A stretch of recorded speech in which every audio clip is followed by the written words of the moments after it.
Comment sortir de la crise? Il lui dit, oui, il y aura peut-être besoin d'augmenter des impôts, mais en 2021, il n'en est pas question. Il faut laisser l'économie israélienne reprendre sa croissance, et qu'on parle de 5%, et après peut-être de voir au niveau des impôts. Nous avons le plaisir de retrouver dans notre studio le docteur Daniel Guggenheim. Daniel, bonjour, Boker Tov. Bonjour. Alors, vous allez nous présenter votre revue de la presse économique et le premier point que vous avez voulu mentionner, eh bien, c'est justement le rapport annuel de la Banque d'Israël. Que nous dit ce rapport en substance? Oui, comme d'habitude, il fait ça le mardi, puisqu'il sait qu'on va en parler demain dans notre chronique, bien entendu. Qui est souvent très écoutée également par y compris à la Banque d'Israël. Voilà. Il faut dire que c'est très important parce que le directeur de la Banque d'Israël, non seulement il a un chapeau... Le gouverneur de la Banque d'Israël, professeur Yaron, ça s'appelle gouverneur.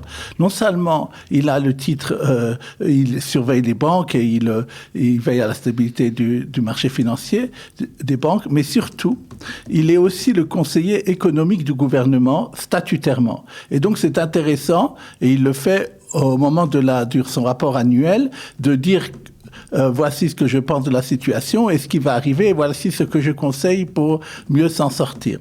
Alors, bien entendu, c'est un rapport annuel sous le signe du corona, puisque nous sommes pas encore complètement sortis de ça, et l'année 2020 a été, dont parle ce rapport, a été l'année du corona.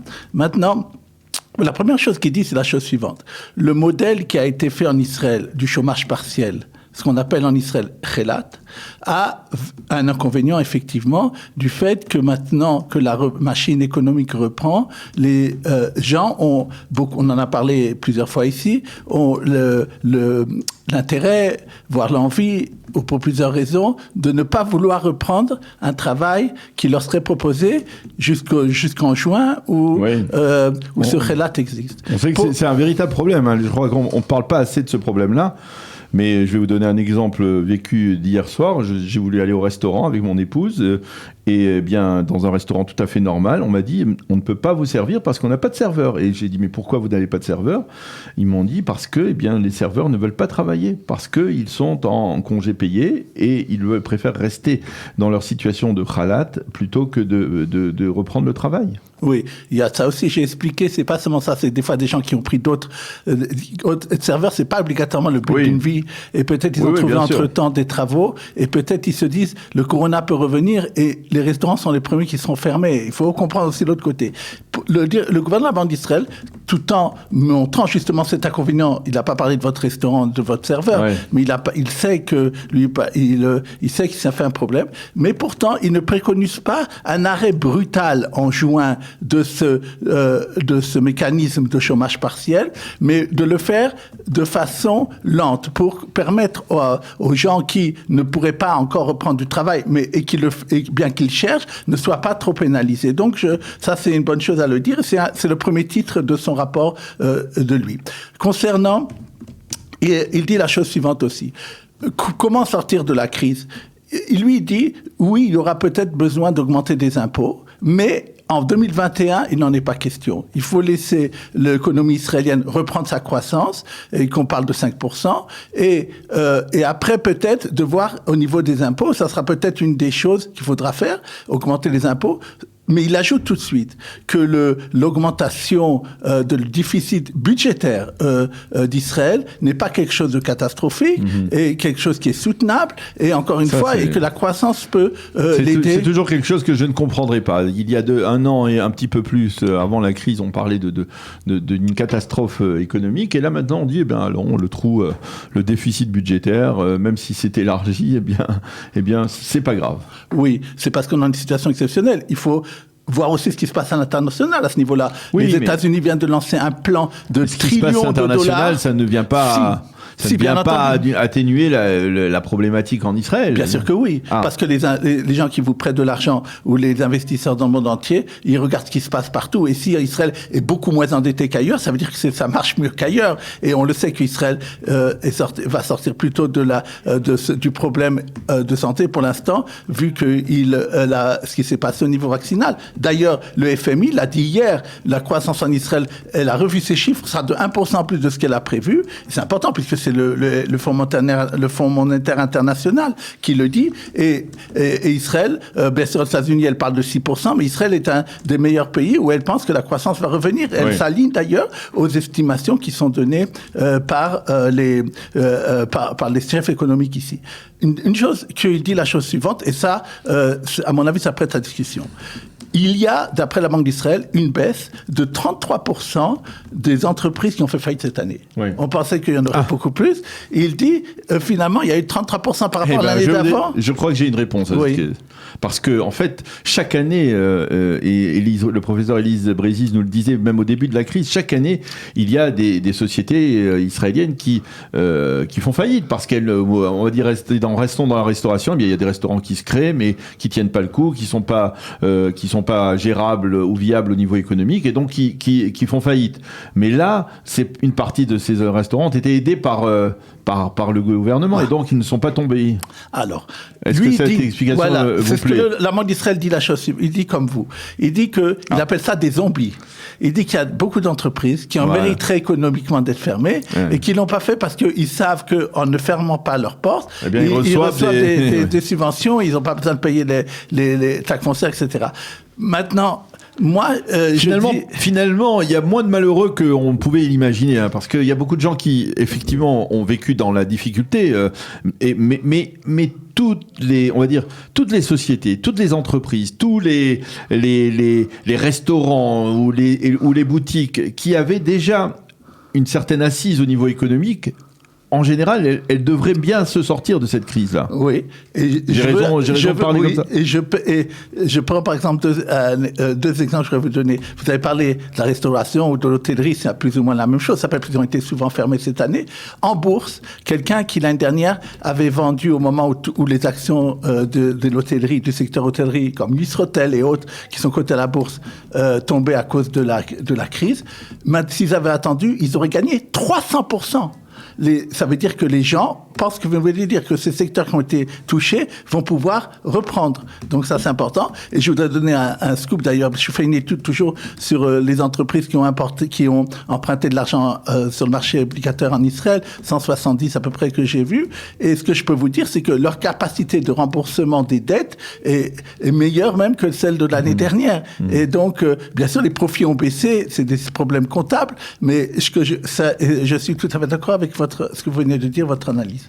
Eh bien, je suis très heureux parce que je ne suis pas un économiste en particulier, mais là, ça me semblait évident d'une certaine manière. Alors, on a parlé donc de ce rapport de la Banque d'Israël, et on va maintenant parler d'une décision de justice qui va certainement intéresser beaucoup de gens, surtout ceux qui ont la possibilité de partir dans les prochains jours à l'aéroport, d'aller à l'aéroport Ben Gurion et de partir à l'étranger, parce que ceux qui passeront au duty free, eh bien, peuvent avoir des services gratuits, c'est-à-dire des parfums, des chocolats gratuitement. Expliquez-nous comment c'est possible cela. Oui, pour ceux qui voyagent beaucoup à l'étranger, qui passent par le duty free, ils connaissent sûrement à Ben Gurion, l'entreprise s'appelle, le magasin qui s'appelle Richardson. Ben oui, c'est le principal magasin du duty free. Oui. Alors, qu'est-ce qui s'est passé? Pendant des années, ce magasin-là, lorsque calculait ses prix en shekels ou autre, il prenait 5% de amalot, c'est-à-dire de commission, pour changer de ce qui était marqué en euros ou autre chose sur ses prix. Il l'avait c'était marqué d'ailleurs si on pouvait voir dans ses papiers, mais c'était pas affiché. Voilà le prix et voilà combien moi je vous le fais au change. Et donc les gens se sont dit on a été lésés puisque 5% c'est énorme. Les banques prennent peut-être 1%, mais 5% c'est beaucoup. Alors il y a une décision de justice qui a dit la chose suivante. Cette entreprise va devoir payer 2 millions de shekels aux consommateurs qui passeront par le duty free. Comment ça va se faire? 500 millions de shekels sera donné à un fonds qui est fait justement pour donner de l'argent à ce genre d'action en justice. Et 1 350 000 shekels, la chose suivante. On pourra aller au duty free dans ce magasin-là. Il n'y a pas il y aura pas d'achat minimal à faire. Immédiatement, on pourra choisir des chocolats, des parfums et des produits hygiéniques qui sont vendus là-bas, jusqu'à une somme que ça sera terminé de 1 350 000 shekels. Alors, ça, c'est étonnant, mais là aussi, j'ai une petite réflexion à faire. Pourquoi finalement, au lieu d'offrir gratuitement des chocolats et des bonbons, des parfums, etc., pourquoi finalement il ne réduit pas le prix de ces produits aujourd'hui? Parce que là, finalement, ce sont les premiers qui vont être bénéficiaires et les autres ne vont pas tirer profit. Il n'a qu'à baisser tout simplement les prix et se dédommager, par exemple, de ces tarifs qu'il avait augmentés. Il y a des fois que ça se fait comme ça. Par exemple, je sais que souvent, dans nous voit quand on va au super, si vous remarquez, quand vous achetez quelque chose, vous avez tout d'un coup marqué et on vous rend 5 shekels. C'est ce genre de choses qui est fait. J'ai pas lu tout le processus. Non, on va pas aller plus loin, mais enfin, c'est un peu étonnant, mais c'est sympathique. C'est comme ça que ça a été décidé. Voilà. Alors on va parler maintenant de Alpha Platinum qui avait apparemment un responsable qui avait arnaqué pour plus de 45 millions de shekels, on va dire des consommateurs israéliens. Expliquez-nous, il y a eu un changement dans le verdict du tribunal israélien à ce sujet. Ami Segal, pas Amit, Ami Segal était un homme d'affaires qui, dans les années 2010 et autres, avait fait des fonds pour permettre aux investisseurs israéliens d'investir, aux épargnants. D'abord, il le faisait par des fonds où il disait « je vais investir pour vous dans des entreprises, dans des fonds à l'étranger, etc. » Et en dehors de ça, il a fait même ce qu'on appelle en Israël des kranot emanout, ça veut dire des SICAP, et les gens ont investi dedans. Maintenant, qu'est-ce qui s'est passé? Il s'est avéré assez rapidement, quelques mois ou années après, que cet homme-là, au lieu de mettre cet argent, les 40 millions qu'il avait commencé à récolter des différents épargnants et investisseurs, les prenait pour sa poche à lui. Voilà. Et n'avait pas investi pour les gens. Voilà. Et il y a eu donc une injustice que vous venez de parler, et il y a eu le verdict qui est tombé hier, et il a été étonnant. Il n'a donné que 2 ans de peine, plus 70 000 shekels d'amende à payer pour ce monsieur. Pourquoi? Quelle était la raison de ce jugement? C'est ça que je veux revenir, qui me pense intéressant d'en parler. Il a dit, puisque les épargnants et les investisseurs qui avaient fait chez lui n'étaient pas n'importe le quidam. C'était des gens qui étaient, d'après ce qu'il a remarqué le juge, qui connaissaient dans le marché financier. Et donc, ils auraient dû faire attention. Et donc, finalement, c'est pas vraiment de leur faute qu'ils n'ont pas fait attention pour avoir perdu les 40 millions de shekels.